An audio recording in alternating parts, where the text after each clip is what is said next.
Ole Miss's first practice after scrimmage number 2.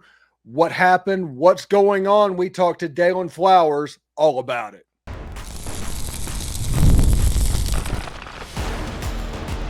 You are Locked On Ole Miss, your daily podcast on the Ole Miss Rebels. Part of the Locked On Podcast Network, your team every day. All right. Hello, I'm Steven Willis of the Locked On Ole Miss podcast, and we are going to bring in Daylan Flowers from the Rebel Walk to talk about the first practice in just a second. But I do want to point out, thanks for making the Locked On Ole Miss podcast your first listen. Please give us a like, subscribe, and comment on your way out. It costs nothing, but it helps the show out a ton. We're going to bring in Daylan in just a second from the Rebel Walk, but today's episode is brought to you by FanDuel. FanDuel football season is right around the corner. Visit the FanDuel app today and start planning your futures bets. All right, so Daylan, let's talk about, listen, the fan base right now, they're freaking out about the offensive line, and I understand it to a point, but we are still 2 weeks out from kickoff, right? Yeah, I think that right now there are just some things that are going on with the offensive line, whether that's injuries, trying new guys out of different positions. There's nothing to lose your mind about. You know, this is what fall camp is for. This is what these moments are for. I expect the guys that I've seen maybe, not at 100% to be 100% come week one, if not week one, come week two. And I don't think there's any, point of concern. I think the offense and Lane Kiffin himself knew what kind of was going on within the offensive line room throughout the entire summer and kind of prepared for those moments to get ready for fall camp promptly. And I think they've really aimed at the first two scrimmages at that wisely because of what's been going on within the offensive line. So I don't think there's really need to be concerned. I think that they're still gelling really well within the guys that they have right now, 100%. And when that time comes where they get every piece that they want, I think, John Garrison and Lane Kiffin are truly sitting back and understanding exactly the five guys that they want out there on that offensive line. I just think we need to bring a little bit more, healthiness within it, but there's no reason to lose your mind about it. I think Lane has understood the capabilities of having a great offensive line in his past at Ole Miss and in obvious previous schools. And I think he understands that once again this year.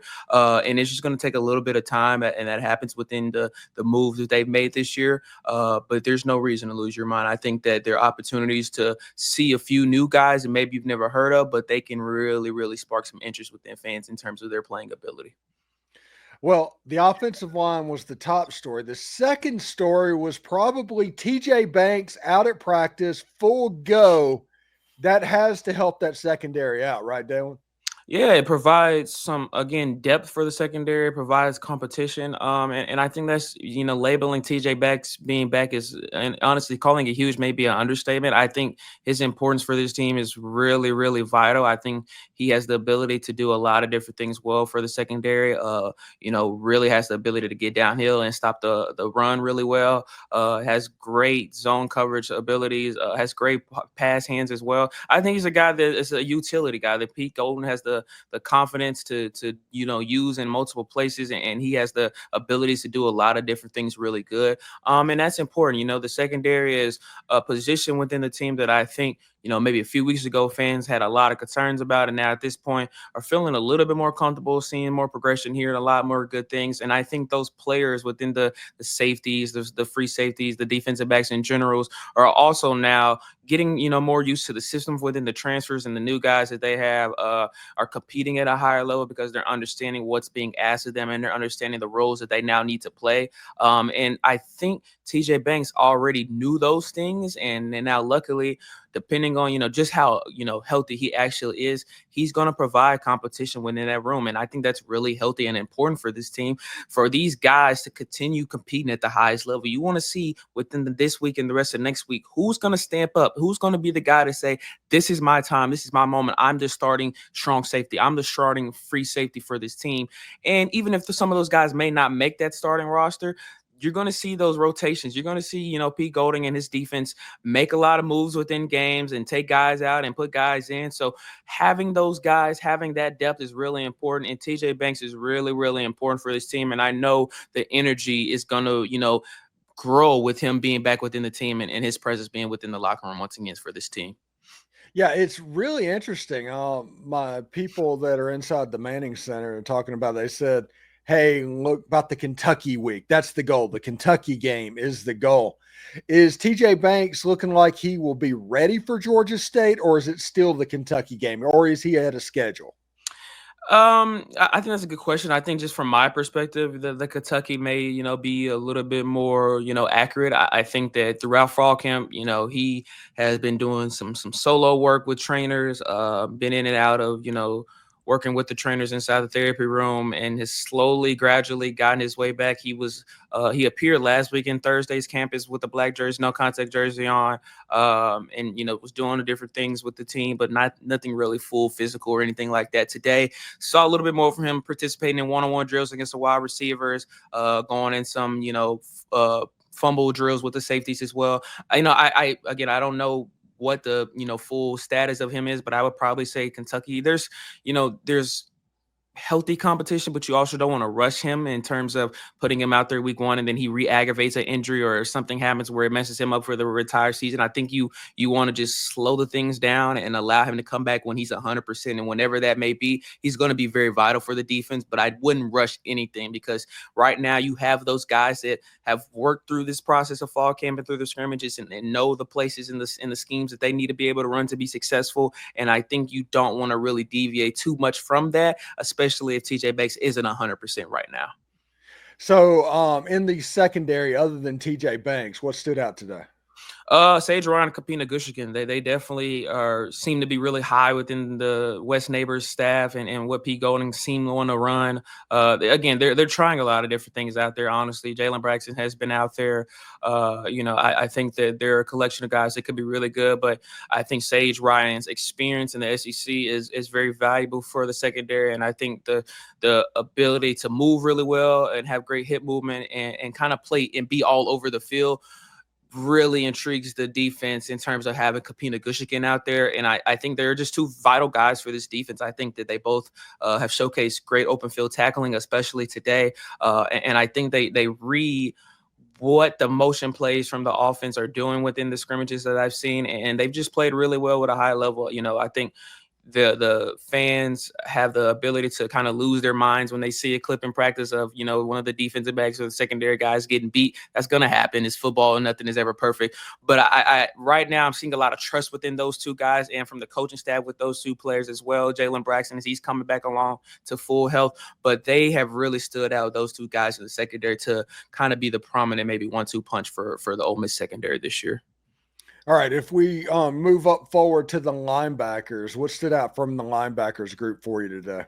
Another good day. Again, I said last week with you, I think they're the most underrated position group on the team. Tyler Banks has truly showcased a lot, over the past couple of days of fall camp, and showcased his ability to get downhill and stop the run game really well. His hand movement is really, really good. And I think that that's something that Pete Golding has raved about and talked about. But I think it's a underrated value of a linebacker that has the ability to get to opposing offensive linemen and create some movement and some problems for them with his hand ability. I think that's something that's going to stand out for me in terms of what I saw from him today, and maybe some things in the future to look out for within Tyler Banks. But he looks healthy and he looks like a leader, not just, with his talent and showcasing what he can do, but he's vocally been, out there, schematically helping guys out, and teammates are coming to him for things. He's been a leader for this team along with TJ Goddard, who had another good day. He does a collection of things good and play back in zone coverage a lot today. Rush the passer really good. He is obviously the guy that's out there with the green dot on his helmet that's going to be sharing those play calls. He is again a guy that's going to be very reliable for Ole Miss, but see him play a lot of different things this year. And I think that I watched that a lot today, him just kind of being all over the field and being so calm with having to do so much within the linebacker position. But those two guys really stood out. And I think that they really may be two of the key pieces for the defense in terms of everything that they have to do to set up the defense and kind of see what's in front of them, behind them. They really performed well today, and I think they're going to be two good pieces for the next future.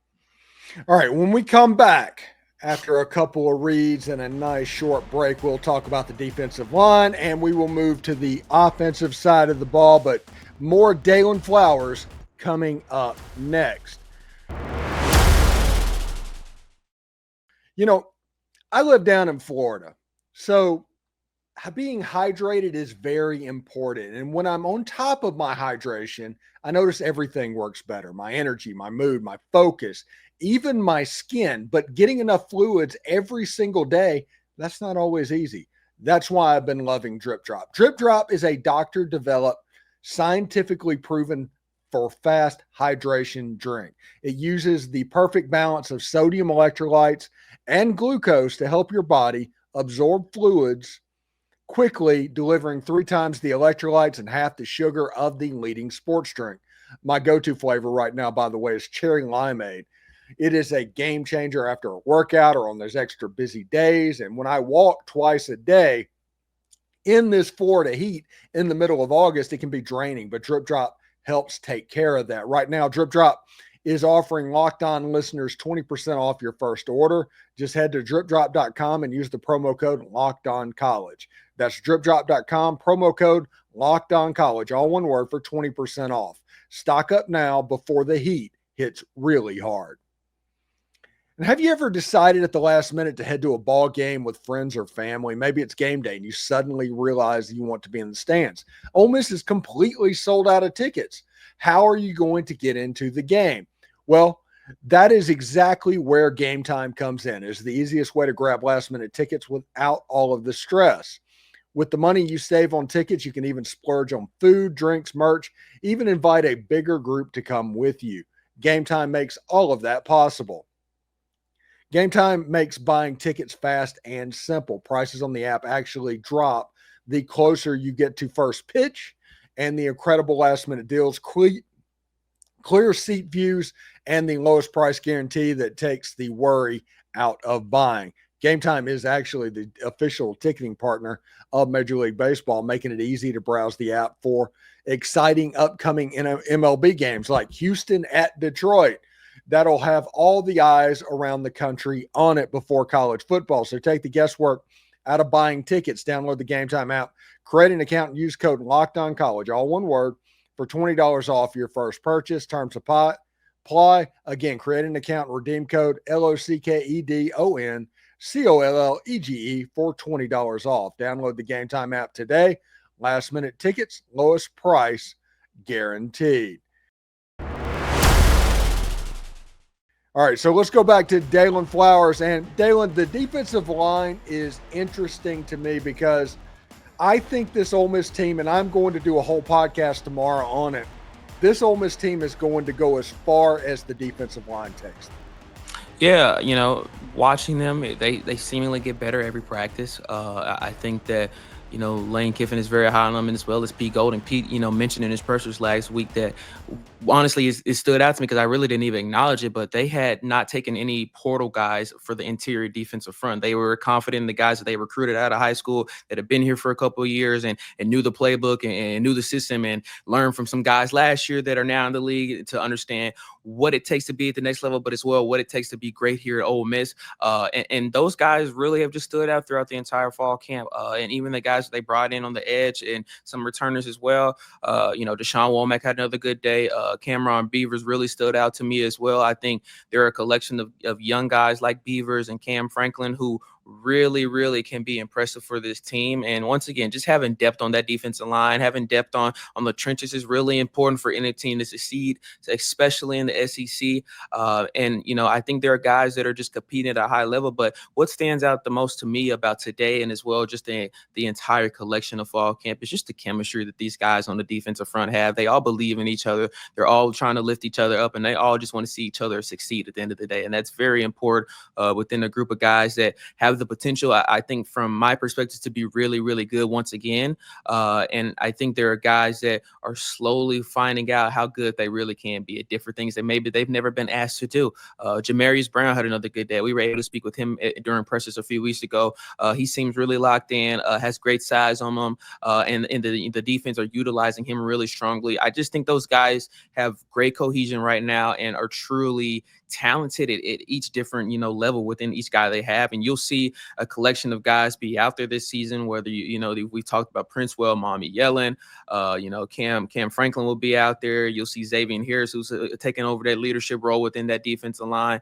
There are guys that I just talked about that really have the potential to be special. But when those guys come together, like I've seen them do through fall camp, they really, really, kind of spark something that may be, again, historic, maybe this year and for future references within this defensive line for Ole Miss as well. Yeah, that defensive line is going to be potentially special. Let's switch over to the offensive side of the ball before we get out of here. We haven't talked about the tight ends very often. That's mainly because the tight ends are one of the most steady rooms on the whole team. But did you notice Caleb Odom back out there? For me personally, I did not see him. I may have been mistaken, but I did not see him out there. I wouldn't raise that as any concern. He was out there last week. There's no telling what's going on, but he wasn't out there. I think that may be of cause why I raved about Trace Bruckler last week, and I will do it again today. He's really stepped up and participated a lot strongly. Great pass blocker. Looks to be a good red zone threat as well. Has targeted a lot when they're in their red zone scrimmages and has come up really strongly for the offense. I played him in outside as well. I think Trace Bruckler can be really strong for this team. But also, again, me saying that, don't forget about Caleb Odom and how versatile he can be and how important he will be for this Ole Miss offense. Charlie Wise Jr. spoke about the commitment that Caleb Odom has to this team and the variety of things he's able to do now, kind of, solely being in that tight end room. So whenever that opportunity does come, and, there are things that, I'm just going to assume from the top of my head, from the media perspective, they're not going to allow us to see, but I wouldn't be concerned that I haven't seen him out there at all. There's no reason for concern. Okay. Switching out to the wide receiver position as well. They had a pretty good day today, didn't they? Fantastic day. Another good day for Isaiah Hartrip, who really just stood out in a lot of the scrimmages, the one-on-one plays against the defensive backs. They seemingly had him out there on kickoff returns again today, so you may see Isaiah be the main guy for kickoff returns this year for Ole Miss. That's just me kind of potentially saying what I've been seeing so far. So he had a fantastic day. Devin Price had a really good day. Really good size wide receiver, can do a lot of things really well. It's a great route runner.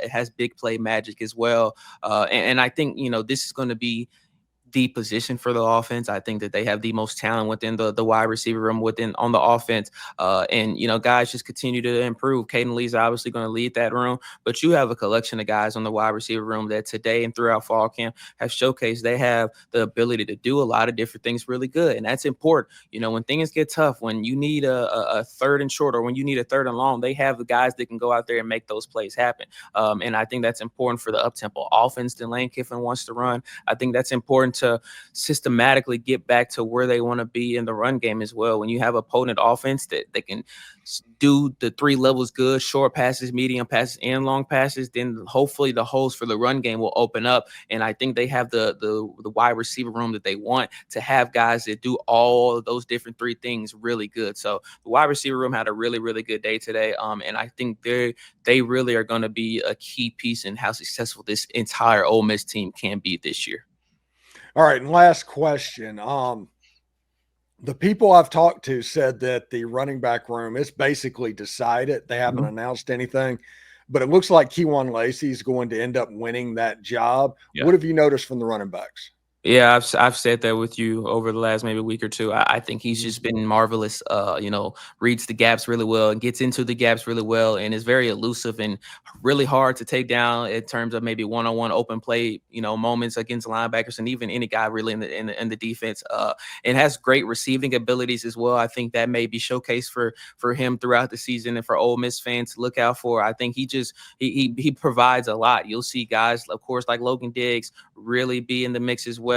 I think Damian Taylor was a guy that I was able to speak to after the first day of fall camp, just a really great guy and is happy to be in Oxford. I think you may see him be in a lot of goal line situations and maybe the running back that they give the ball off in those short yard tournaments to get a first down or score a touchdown. I wouldn't forget about Dominic Thomas as well. He's been very versatile and does a lot of great things in terms of the run game, but as well being a great pass blocker. So, I think Kewan is definitely again, I'm not a coach. I don't know anything, but from my perspective, he looks like number one. And I think Logan Diggs will be right behind him, but they seem to be high on the entire running back room, and just speak a lot highly on the depth that they have, and focus tremendously on recruiting and in the portal, just to specifically key down the guys that they thought they could be have great ability for this Ole Miss offense. Instead of getting a lot of guys in that, put up great numbers at a lot of different schools and et cetera, they kind of focus on what they wanted to do within the offense in that running back room for the recruiting points. And I see that within the running back room this year compared to last year. All right. So what do you got going on at the Rebel Walk? What do you got going on the Daylan Show, man? We got practice just throughout the rest of the week. I think this is, if I'm not mistaken, the last viewing week of practice for the media. So we got another day tomorrow and Wednesday as well. So just continue to see the team and the progression they're going to be able to make throughout the rest of this week. And so I'm excited. It's grind time now. It's real competition time, and things are starting to heat up for full preparation for Georgia State. So this is the most exciting time of the year. Just continue to doing a lot of things on my own show as well. I've started a few new series as well. So I've been recording like crazy. The schedule is back hectic, but every day's a blessing. So I never complain about being busy, man.